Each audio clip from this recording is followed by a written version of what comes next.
Hey, y'all, welcome to episode 186, a special episode of the Late Night Vision Show. This is the Thanksgiving extravaganza episode.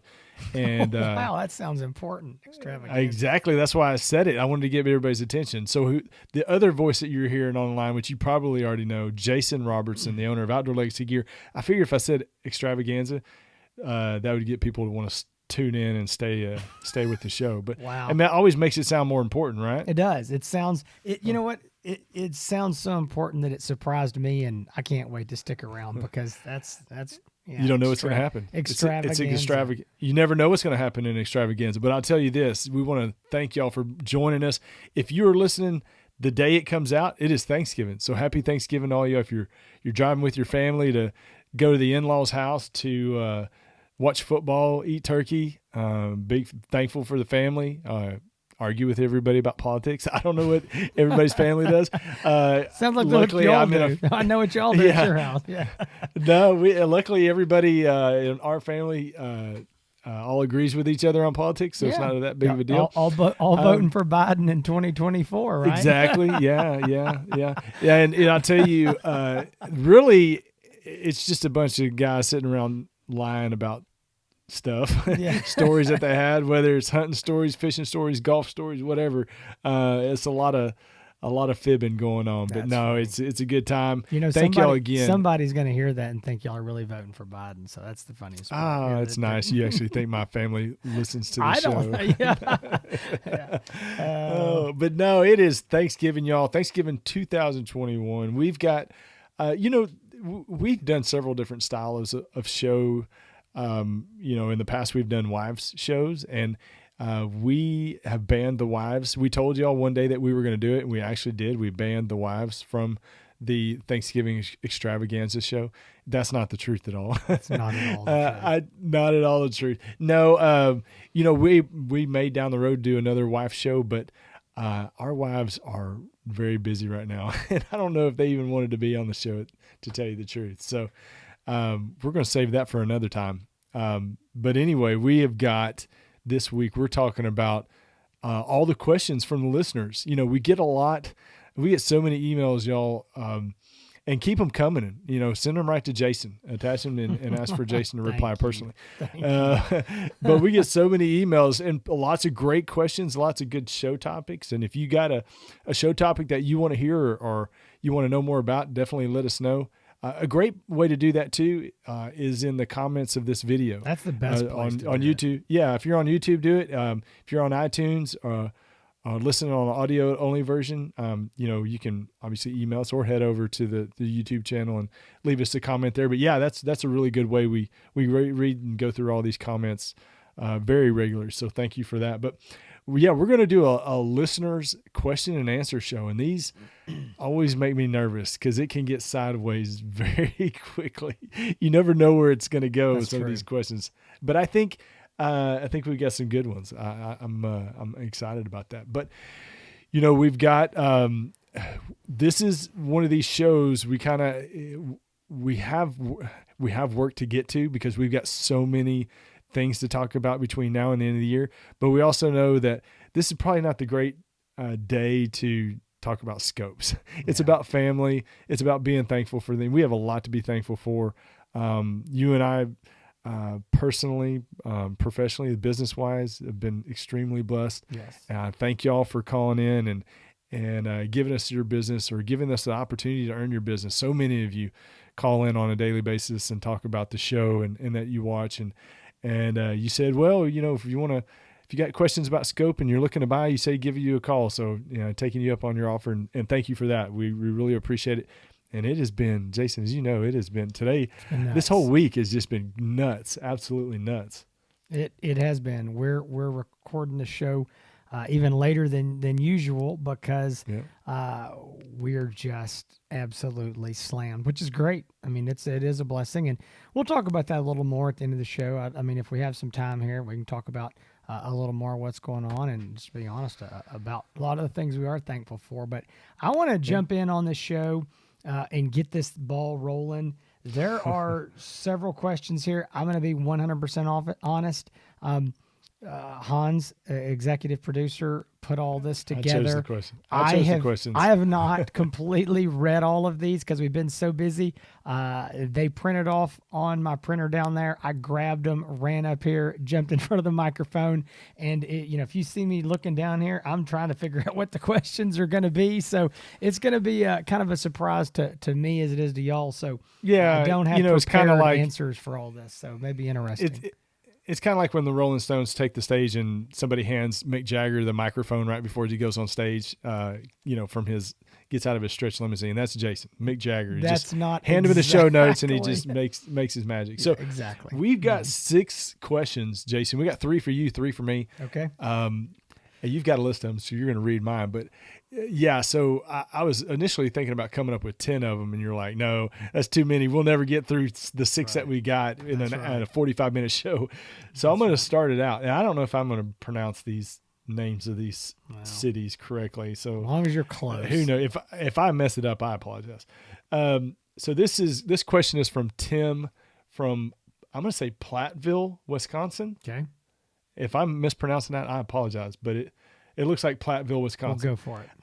We'll go for it.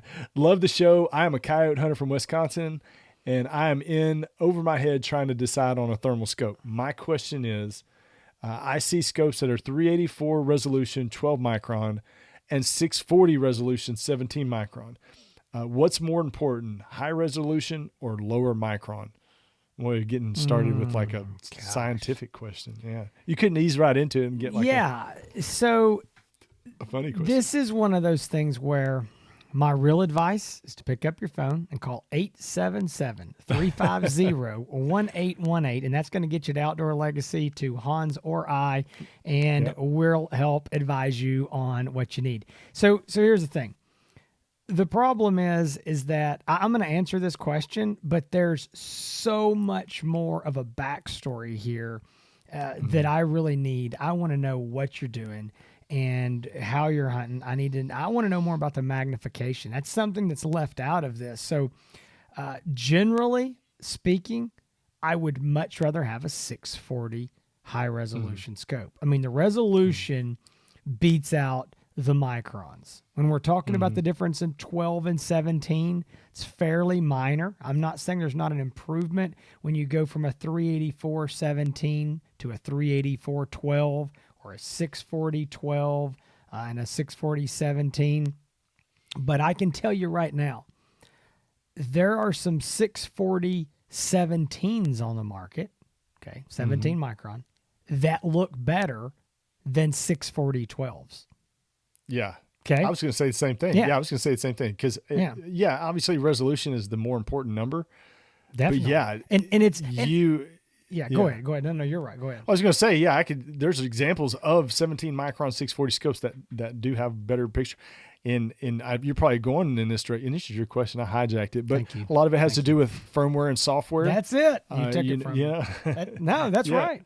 No, it is. And so I know the real question here is, do I go 384 12 or 640 17? I don't think that's I had a guy today that was asking me about he had a good but particular 384 scope, and he had a good particular 640 scope. And he was like, compare those two. And I said, I won't do it because you're comparing a half ton and a 1 ton. And that's exactly what I told him. I was like, man, this doesn't compare. I mean, there's $2,000 and 300 pixels between these. It's not gonna work. So the answer this exact question for what's his name, Tim. Tim, you need to buy if this is in the budget and all that, buy a 640 scope. I mean, if that's what you're looking for, buy the 640. But again, I mean, that's my quick general answer. I don't care if it's 17 or 12. But the other thing that, again, we won't go down this big, long rabbit trail. We've talked about it many times on the show before. Magnification. If you buy a 2-power 640 scope and you zoom it to 4-power, you would have been better off buying a 4-power 384 scope, probably. Because I mean, if that's the way you're hunting, if 2-power is never going to cut it, I mean, I'm out here on these big fields and I'm always going to be shooting at 4-power. Well, then you should have bought a 384 scope, saved yourself, a couple $1,000. So again, way too much. I probably just confused more people, but I'm going to reiterate one more time. I'm going to make it simple. Resolution, generally speaking, I mean, I'm sure somebody can drag up some example to prove me wrong here, but generally speaking across the board, 99% of the time, the 640 resolution is going to trump anything you've got in 384. Right. I don't care how many microns it is. Yeah, and I agree with that. And I'll say, more importantly too than all of those is like you said, getting the correct magnification, starting magnification, and making sure you're not purchasing. In some cases, you might be purchasing resolution that you don't have the benefit of using if you're constantly having to magnify the image. So you want to, I tell people all the time, you want to buy a scope where you rarely ever are going to have to magnify the image. And so, I think magnification may even trump all of those, because you could buy a 384 resolution scope and it might be a better fit for you than the nicest scope on the market.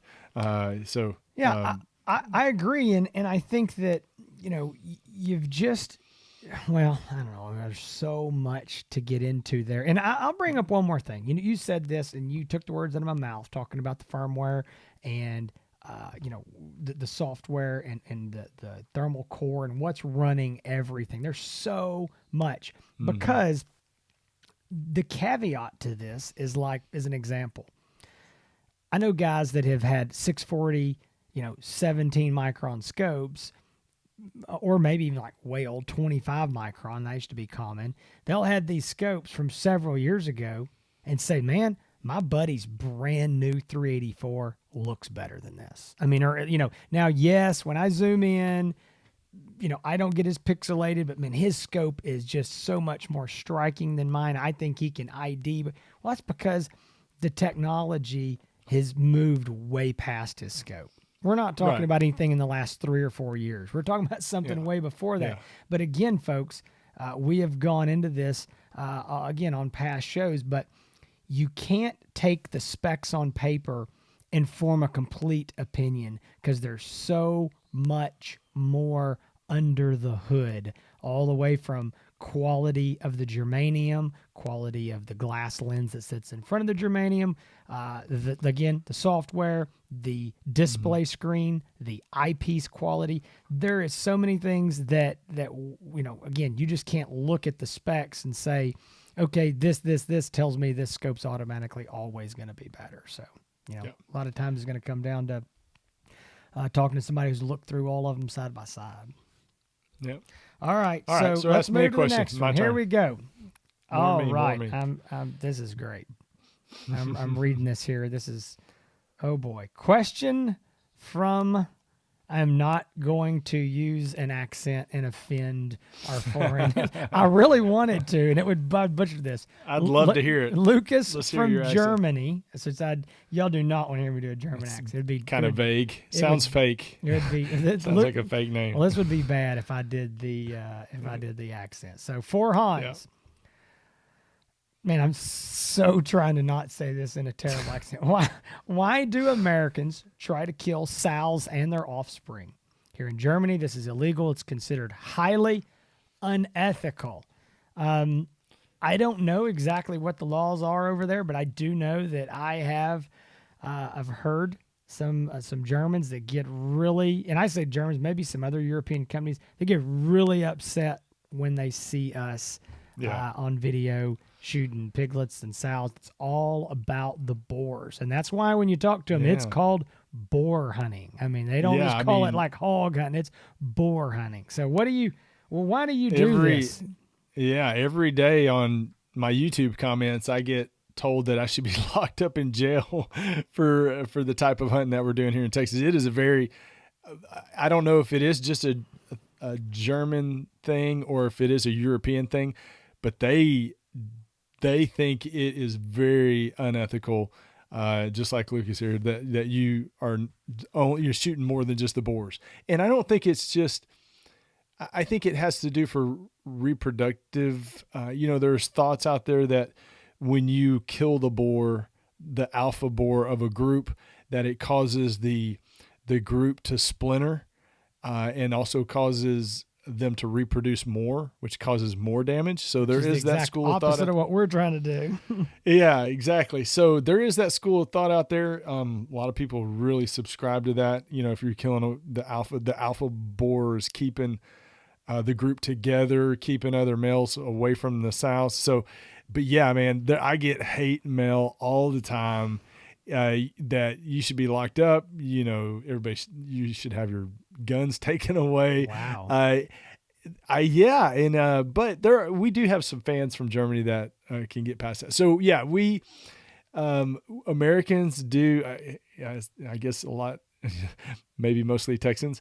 It is just Western out here, and any pig that's in a field probably going to get shot at. And just for ego's sake, we're probably going to aim at the biggest one first, and the biggest one typically is the boar. So, no, I mean, I don't know. Maybe it is because we just want to shoot. We like to shoot big pigs, and the big, and they're easy to hit too. I don't know, but yeah, here in the United States, especially Texas, it is the problem is all of them, and there are people out there that think that. Hunting with night vision and thermal is the best way to get them all taken care of. There's other people that say other methods are better, but I tell you, I've got properties that I've hunted, and I've been hunting them at night for quite a while. And you go to some of these and there's no sign of pigs, and there hadn't been pigs there in a long time. Mm-hmm. So if you go out and shoot at them enough, they're going to get the point, and either enough of them are going to get killed or they're going to move on and go somewhere else. But it is in hunting at night, having that pressure on them at night is definitely effective. And we just want them all gone. Yeah. And I guess it's just wanting to take care of the problem, just nip it in the bud. I think that the difference would be, and again, I don't know exactly, don't get me wrong, I'm not going to speak to the hunting, ethics and situation in another country, but I think the difference is, my understanding of it, it's the difference in trophy hunting, and it's the difference in trying to, I don't want to say eradicate, because we know that's not going to happen, but at least control or manage, try to, keep in control an exploding population of an invasive species.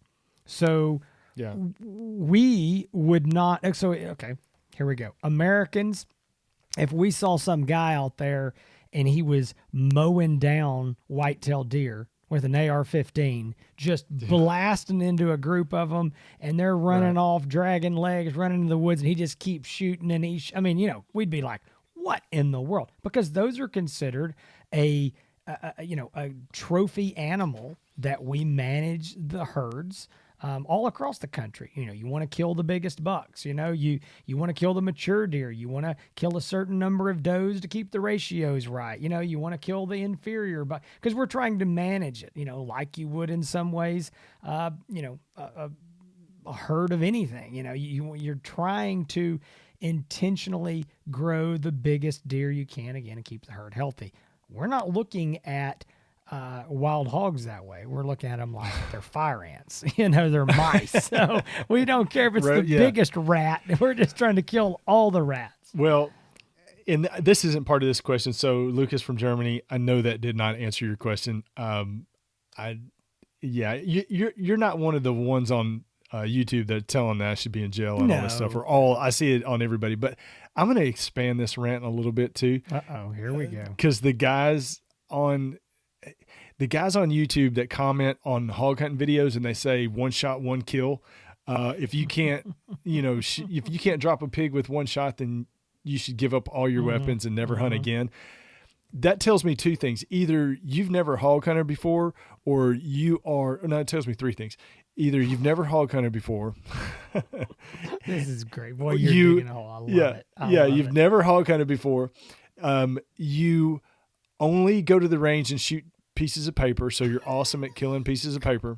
Or you play Call of Duty and you're like the number one Call of Duty person in your little With the, video group. is there an unsubscribe button we should tell people about? Because they're going to be hitting it now. Well, you've just ticked but I'm off telling all you, these people. If you want to hang a sign around your neck that says "I've never hog hunted before," go and start talking about one shot, one kill when you're talking about hog hunting, because that if you hog hunt enough, that is not a reality. No, it is not a reality, and we got to stop with that talk, y'all. We cannot do that because it's just not going to happen. But anyway, I don't mean to go off on that rant, but most of the comments on YouTube are great. A lot of my stuff is now just focused around doing some of the hunts and also do the review. So I combine hunting and review videos together. So, we've done pretty well with that, but thank you for Lucas. I will still shoot the sows and the offspring. I can't promise I'm not, but, the boars, I don't know, I'm going to shoot big boars too. I'm going to shoot all of them. You're going to shoot them all. What's the next question? I feel like I'm digging my hole. I'm going to dig a hole too far. I would get talking about YouTube comments and stuff. But anyway, I'm going to do the next one. Okay. This one is for Jason. Steve from Valdosta. Could you not Georgia? Pick guys that are just like from, Houston or somewhere, Kansas City, easy stuff? I'm trying to pronounce them phonetically. Is that correct? Kinetically or phonetically? Phonetically, like phonics. Sounded out the way it looked. Hooked on Honics worked for me. Yeah. So Valdosta, but every area has their own twang to it. So that, who knows? Valdosta, Georgia. Anyway, Thank you guys for all the information you give on the show. One thing that you haven't spoken about is how you're coming up with the field of view. And we always talk about field of view on the specs for the reviews. When I look at field of view on spec sheets, it's always in degrees. How do you come up with field of view in feet? Thanks, guys. Okay. I'm going to tell you the secret, and I Professor really wish Robertson. I wish that you hadn't put this in here, and I'm going to tell you why. Because this is a trick that I learned, and it wasn't that long ago. I mean, it's been within the last year or two, and it's such an easy trick, and it makes people think you're really smart. And if y'all know me, really smart is not something I've been accused of. So, you've really hyped this up. I hope this little math equation is correct. It is so, hey, trust me, if my high school math teacher was here, she'd be impressed I could do this math. All right. And it's easy, I promise. So, all right, I'm going to tell you what it is. No, not. I'm going to tell you a quick story first. Then I'm going to tell you this. All right. So I can say this because they're not in this business anymore. When FLIR came out with the Thermosight Pros, that was the thermal scope, long gone. FLIR is no longer in the thermal hunting business anymore. They had the Thermosight Pro PTS 233, 536, and 736. Well, the 536 and the 736 had extremely narrow field of view. They were high magnification, 4 power, 6 power. Well, I wanted to know what the field of view was. Well, all they could give it to me was in degrees. And I was like, I know, but that doesn't help me. And I'm like a layman. You just got to, I need something that, well, all they could give was degrees. So I knew a guy that worked for FLIR, and he was in sales pretty high up. And so I called him. I was like, hey, listen, man, you got to help me. I said, I don't, we didn't have the scopes yet. I couldn't go out there and test it myself. I said, I really want to know. I've got some guys wearing me out about this. And he said, let me get with some engineers. Let me see what we can. I'm like, engineers? Oh man, he's like, we're going to figure this out. I'm like, okay. So I didn't know this trick. And this is back again, several years ago. And long story short, it took about 45 days. Well, by this point, I'd already gone out with a tape measure and figured out what it was, have one kid stand on this side, one kid stand on the other, and did the math. I figured out well, they gave it to me, and, my kids did a pretty good job with the tape measure, and it was actually about what we got. And so he was like, man, I'm sorry. He said, I had 2 engineers that, it just took forever to get the answers out of them, and it's not easy to do. And he was going on with this whole big explanation, like, okay, man, I get it, whatever. Well, come to find out, that's the dumbest thing I've ever heard, because I can tell you how to do it and it works. And now I always give my caveats every single time I say something. There's going to be some exception somebody's going to find. But so far, since I learned this a couple years ago, I have yet to find an exception to this rule. Here's what you do. Very simple. Take the degrees, okay? So they're going to give you the degrees of the field of view. Let's say it's 9, all right? So it's 9-degree field of view. Multiply that times 5.25. You're going to get 47 1/4. That means the field of view is 47.25 feet at 100 yards. That's it. That's your horizontal field of view. 100. So that's 6-degree field of view. Multiply times 5.25, 31.5 feet. That's what it is. It works every time. Every time I've ever tried it. Again, I've worked it backwards. You know, Pulsar is really good about giving the field of view in feet on their scopes. And so I've worked all theirs backwards. It works. It's legit. That's the real deal. And so that's all there is to it. If you ever see the field of view listed in degrees somewhere and you're trying to figure out what that really is, just multiply it times 5.25. It's that number of feet, again, at 100 yards. And I'll just go ahead and I'll give you this little trick. It seems obvious in some ways, but some people think it's not. So, you can make it more complicated, and it's really not. If you want to know the field of view, like you say, well, okay, that's great. It's at 100 yards, but I don't shoot at 100. I'm only going to shoot at 50. Okay? Divide it in half. That's what it is. It's linear. So, I was talking to a guy today, and he made the comment, we were talking about the Wraith the Wraith HD 4-power. It's got a 21-foot field of view at 100 yards. He doesn't own any thermal or night vision. He goes, man, that's big. I said, 21 foot is super narrow. He goes like, well, if I'm hunting over a feeder at 100 yards, I can see 20 foot. That's a lot. And I said, what if you're hunting over a feeder at 50 yards? I said, it's 10.5 foot. And he goes, okay. And I said, what if you got a feeder that's at 25 yards? I said, it's 5.25 feet. I said, what that means is the feeder legs you can't even see both feeder legs. They're going out of the side. And he was like, oh yeah, I never thought about that. And I was like, yeah. So anyway, we were just laughing about field of view. So it is important. I think it's the most, I think it's the spec on thermal scopes and night vision scopes that is the most, I don't know what the word, I don't say underrated, but not talked about, overlooked. That's the word, overlooked. People they don't even think about it, and it's such a big deal. Yep. And the very last trick I'm going to tell you, it's not a trick. It's just a piece of information. I'm throwing it out there.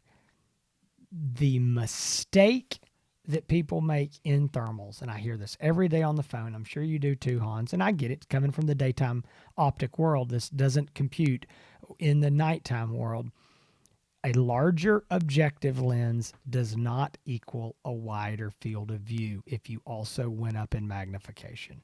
So I had a guy that told me, he said, I'm not buying anything less than a 50 millimeter lens because I want field of view. And he starts talking to me about 3 and 4 power scopes, and he believed that they had a much wider field of view than 38 and 42 millimeter 2 and 2.5 power scopes. So anyway, that's another discussion for another day. Maybe a listener question sometime, want us to get into that a little more. But the larger diameter lens doesn't automatically mean a wider field of view. So there we go. That's just a little tidbit. All right. Now I got you a question here. Let's see what this is. All right. Question from Doug in Baton Rouge, Louisiana. Hans, love all the scope talk. Jason, hang on, I can't even read my question. Oh, okay. Love all the scope talk, Jason and Hans, but y'all hardly talk about suppressors. Hans, what is your favorite brand and why? Yeah, that's, we don't talk a lot about suppressors. I'm going to tell you, so rifles get me excited. bolt action rifles, AR style rifles get me excited. Obviously, optics, thermal, night vision optics get me excited. Ammo gets me excited. Suppressors does not get me excited. They get me excited to use them. To use them, but as far as so I got a rifle sitting right here. There's my suppressor. All you can see is the top of the suppressor. But so I used this one as a Dead Air Sandman TI. Great suppressor. They don't make it anymore, so you can't. No, they don't make the Sandman TI. Yeah. They make the Nomads now. There's so many different, like Dead Air is a great brand. I know I've got a Silencer Co. Omega 3 on the way. Jason, you've got one or two of those Omega 3s? I got two Omega 300s. I've got the Sandman TI, and I have a Nomad on the way. That's right. And I think that's all. But Dead Air is great. I like I said, I've got the Silencer Co. Omega 300 that is coming that Jason likes a lot. They're direct threads. I know with the Omega 300, you can use the adapter. There's an adapter that you can put on muzzle brakes or muzzle flash hider or whatever that goes on the end of the barrels that you can use to get it on and off quicker. But yeah, I mean, I don't get all wrapped up in the different brands and to me, they all sound the same, and I'm probably because I'm deaf and I've shot unsuppressed for too long when I was younger. But I mean, I don't know. Suppressors there's so many of them, and there's so many, different different brands, but different models of each brand. I know, some for 30 calibers, some for smaller calibers, direct thread, I know the Q has got some really good suppressors, and they make really, really good stuff, high-end rifles. I'd love to have one of their rifles. But yeah, I mean, suppressors, we could probably do a show about that, but that show would probably last about 10 minutes. So. Yeah, I think that, my opinion, for whatever this is worth, is about what Hans is. But I talked to a guy that has had suppressors longer than anybody I know. I don't know how many he owns. I think at one point it's probably close to 20. And I mean, he's been into this forever. And when I got ready to buy one, I picked up the phone. I called him. I said, man, listen, I don't know what to buy. What do you suggest? And he said, I said, you got all these, which one? And he said, listen. And he kind of walked me through this, kind of like we do, people buying thermal scopes. He was like, first of all, you need to call a really good dealer. You need to call somebody that knows everything about these. Don't just go down to the local shop that might sell them, that, doesn't. He goes, you need to talk to somebody who knows. So that's what I did. I talked to a dealer who says all they do. And, but his advice was, he said, man, I'm just going to tell you the truth. He said, I got all these different cans. He said, if you carried me out to the range and you started screwing these things on and you blindfolded me and you started shooting, he said, I can't tell the difference. He goes, there's one that might have this little different sound than he goes, but I can't pick it out of a lineup. And he said, he's like, you can get the decibel meter and he goes, I got a couple that I would say are definitely louder. And I got a couple on the other spectrum that I would say are definitely quieter. He said, but they all blend together, And so he really gave me this peace of mind. And he was like, listen, it's a lifetime purchase. You're never going to sell it. You're going to own this till the day you die. And he said, buy a good name brand, somebody who's going to back up the product. If you have a problem with it, that there's somebody going to be there. He goes, don't go get your brother-in-law's cousin who can, make one. And he's like, no. He said, go get a legit brand that's going to be around when you need them. And, then after that, he's like, 6 of one, half dozen the other. Decide if you want direct thread or not. And so I decided that everything I bought was going to be direct thread. Because that way I don't have to buy adapters to go from, one to the other and back. I can just, everything's got a thread on it. It does not take me long to unscrew those things. And I move them around. And so that's the way I went. I bought 2 of the Omegas, and I'll tell that quick story. I got ready. I already had a Sandman TI. I had an Omega, and I was ready to buy the third can. And I'll just tell you, I mean, I'll give the shout out. I buy everything from Capital Armory over in Austin, Texas. The great, great guys. This is what they do. This is all they do. And they're awesome. Anyway, I called them. I'm talking like, man, this is what, I mean, I've got. And I was like, a big deal for me is I want them short. That's just my thing. I said, I don't want this big 9, 10, 12-inch can hanging on my rifle. I mean, I'm shooting, pistols or SBRs, so I want them short. I want this short. Yeah. And that's really why I like the Omega. I run it with a flat cap, not the baffle cap on there.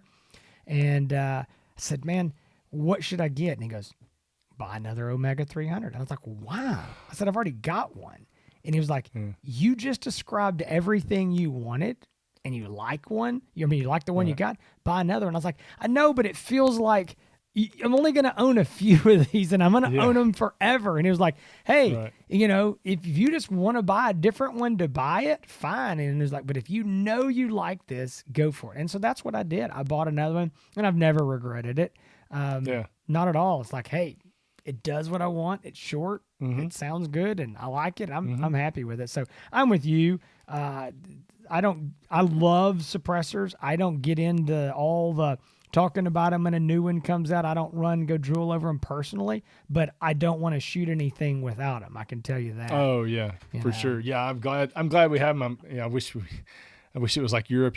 Anybody could have one and own one. But you know what I like talking about is how different ammo sounds through the same suppressor. Yeah. So right. I mean that to me is interesting, and velocity and all that kind of stuff. So, but no, we use suppressors. And Jason's right. Name brand. There's a lot of good companies out there, but with all the different models, you probably don't want to come to us or me, especially for which suppressor is going to be right for you. I'd just say pick the name brand, and whether you want direct I would say go find a really good dealer. I mean, we specialize in night vision and thermal. And if you want to talk about scopes, we can talk all day long. Yeah, but I'm serious. I mean, go find somebody who is what we do in night vision and thermal. Go find those guys for suppressors. They exist. There are small businesses, all over your state that this is what they do. And if it's your local gun shop,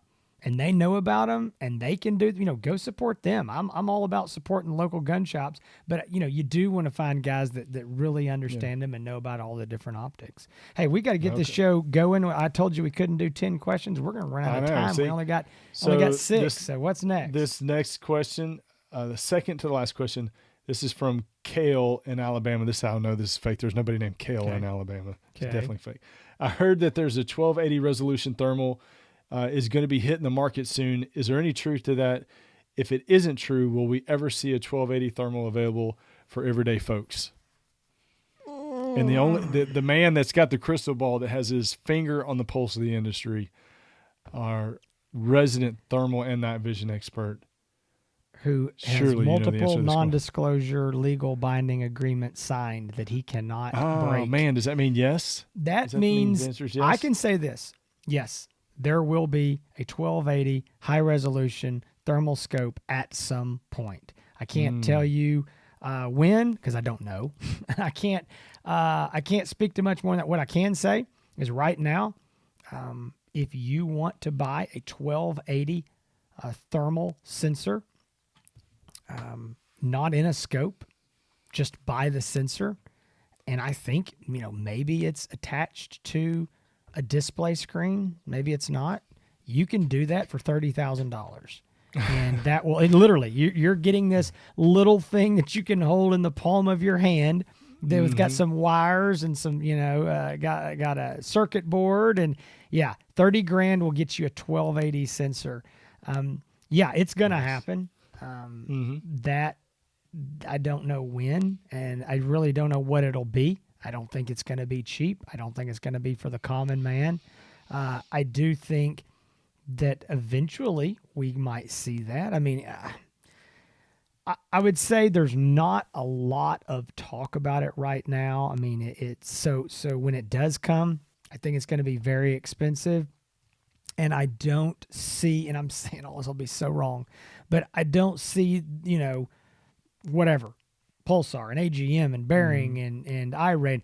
Everybody's not sitting around Envision, Trijicon. Nobody's talking about these things really. We do know iRay has one of these sensors. That's who's making this $30,000 sensor. So I just don't think we're going to see every brand having one of these things in the next, 12 months. I think once somebody gets one, that opens the door and, somebody else can get one. And so anyway, I'm just rambling here. I think it'll happen. I think they'll start to be very expensive. I don't want to put a timeline on it, but I think it will be a very long time before you're buying a $3,500 1280 thermal sensor. I think that's going to be a long time down the road. So I'll be excited. I want to be the first guy to test one, but I hope that I don't have to, mortgage my house to get the thing. So we'll see. As long as I get a demo, that's all I care about. So it doesn't matter. I'll let you come over when I open the safe and you can look in at it, but you can't touch it. Can't touch it. Yeah. Yeah. You can take a picture of it. All right. We got the last question. We got to get this going. All right. This question is from Josh in Fairbury. Could you not come up with anybody in a normal town? Fairbury, something. He's from Nebraska. we only got 7 listener questions to choose from, and the last one was talking about my favorite, underwear. Is it briefs or boxers? So I had to leave that one out. So these are the other 6. All right, we got Josh in Nebraska. How about that? Questions for Hans. Love the show, guys. Have a question for Hans, Mr. Executive Producer. Ha ha. Thank you. Finally getting the respect that I deserve. Brother. Okay. Thank you, Josh. You do not deserve. You're getting a free cap. Free cap. What is Plan B when YouTube shuts down all the hunting video channels? Well, that ain't good. I don't even want to think about it. So, what is Plan B? I have some comments on this. Love to hear what you have to say. No idea. No, there's, honestly, y'all out there listening, Jason and I don't want to say we talk about this a lot, but regularly we do talk about kind of the state of media, social media, YouTube included, with videos being flagged. I get videos flagged quite a bit or somewhat censored where they ad restricted or, it's just ways to not push the content out. It's something that we've dealt with for a long time. And if you are on social media and you put up hunting videos, you probably know too, that this is not getting better. It's getting worse. What I don't, everybody, there's different platforms that pop up from time to time. We all have heard about them. Different video platforms like Full30, another one called Rumble. What I don't like is this, where all of a sudden we're like, okay, everybody needs to go sign up for this platform. So everybody runs up, creates an account, and nothing happens with it. And it's just a waste of time. And then like, oh no, we're not doing that one now. We're doing this one. And so everybody goes to this other platform and creates this, account. So, we don't, Jason and I have talked a lot about this, and we would love to be able to host our own videos. I don't know how feasible that is, being able to make sure that our content is protected and not making sure that we are the boss of our own content and nobody manages our content and has the authority to take our content down. That takes a lot of, it takes a lot to be able to find the content. I don't care. I mean, you can go build servers and host it at your house. Doesn't do any good if nobody can get to it. What YouTube does, it helps attract new listeners, new viewers, new people that are interested in what we do. And they're attracted to us by the search because YouTube's got such a great search tool that you type in anything related to what you're trying to do, and you've got 100 different videos to choose from. Well, obviously, YouTube ranks those. There's a lot of different ways that they rank those, but popularity of the creator, different, if it has ads enabled, a lot of different things. Anyway, so we've benefited. I wouldn't say the podcast hasn't benefited from that, but my YouTube channel, Hans East Texas, has benefited from that more than anything, with being able to get suggested because we do have ads turned on. And if you watch our late night vision show on YouTube and there's ads running before it or after it, it's not because we put them there. We don't get a penny from that.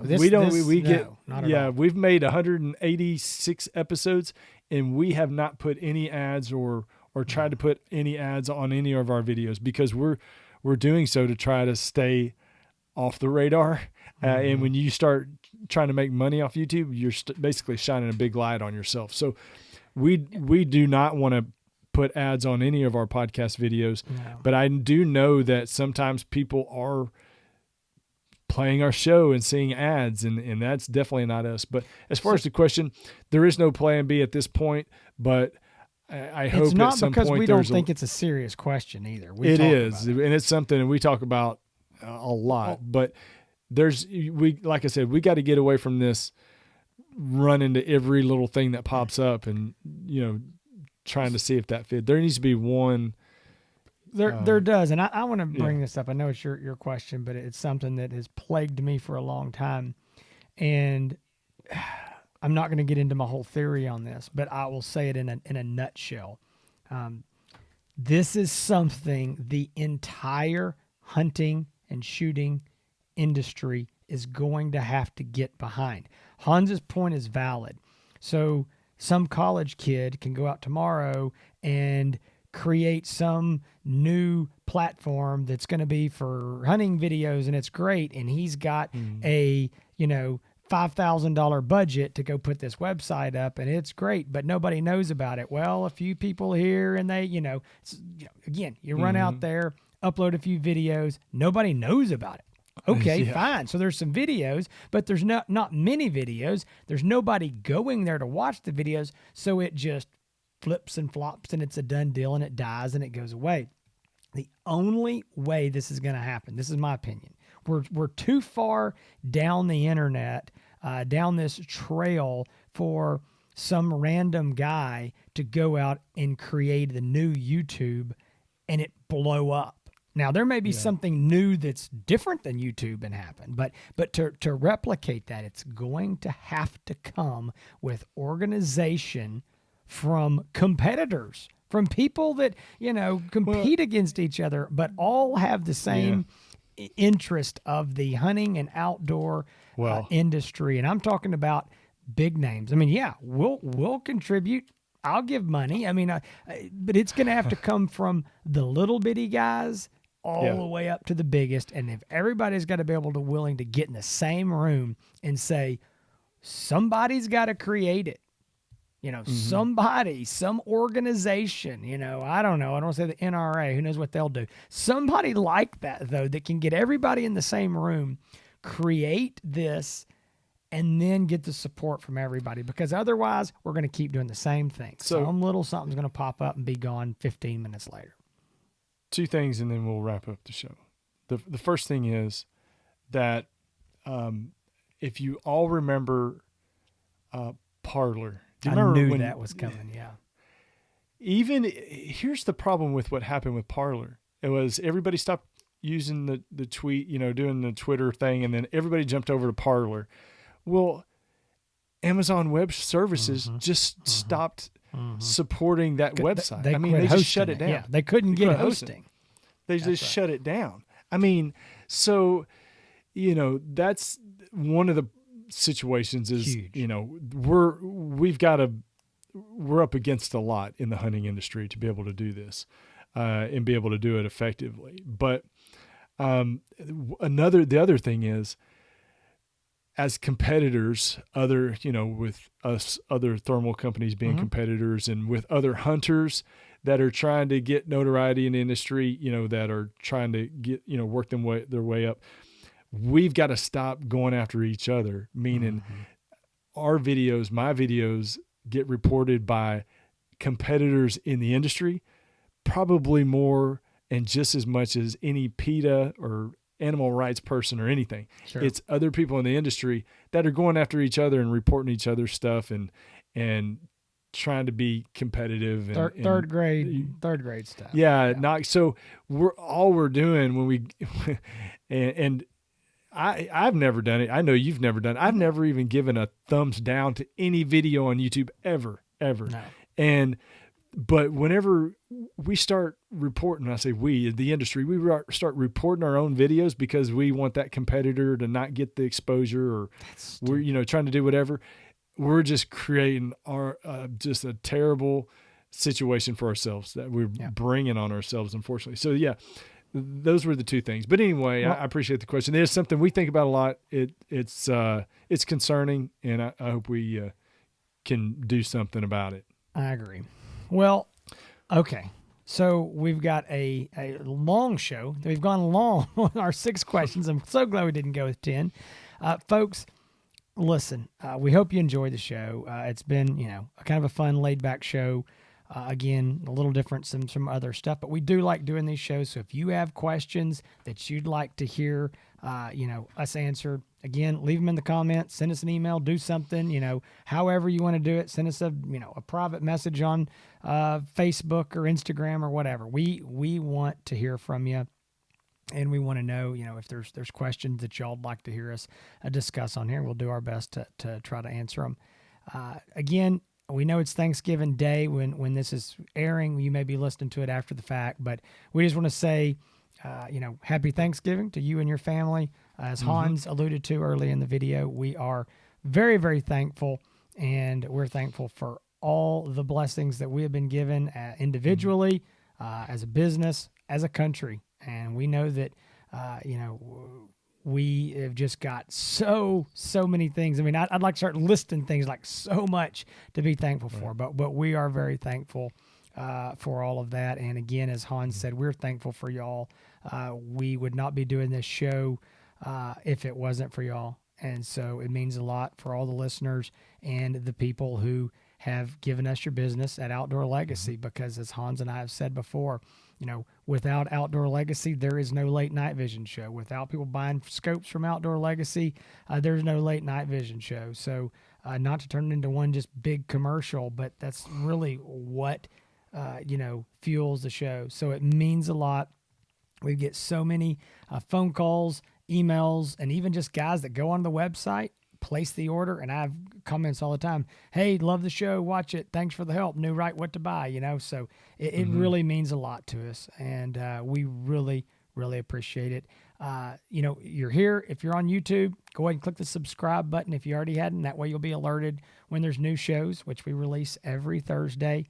You can find all the past episodes, information about the show at thelatenightvision.com. So if you're listening on Spotify or Apple Podcast or, any of those, Google Play, and you want to see some of the videos, you can either go to YouTube, or again, you can go over to thelatenightvision.com. You can also find us on Facebook, Instagram, all the social medias. You can find Hans there as well. Just search for Hans ETX, HANSETX on YouTube, as well as Instagram, where he hangs out posting pictures and videos and stuff all the time. You can find Outdoor Legacy. It's too busy. It is. It's too busy. It's too busy now. I know. Yeah. You can find Outdoor Legacy at outdoorlegacygear.com, or to give him the phone number 877-350-1818. Folks, we really appreciate you, and we hope you had a very good Thanksgiving and that you didn't eat too much turkey. All right. Episode 186 is in the books, y'all. Thank you so much. We will be back next week, back to normal scheduled broadcasting, talking about more scopes, night vision and thermal. We've got a big rest of the year coming up. It's jam-packed stuff happening every week, new scopes, old scopes, best scopes. So y'all stay tuned in. Episode 187 next week, next Thursday, every Thursday. Y'all take care. Stay safe in the fields. Keep making them bacon pancakes.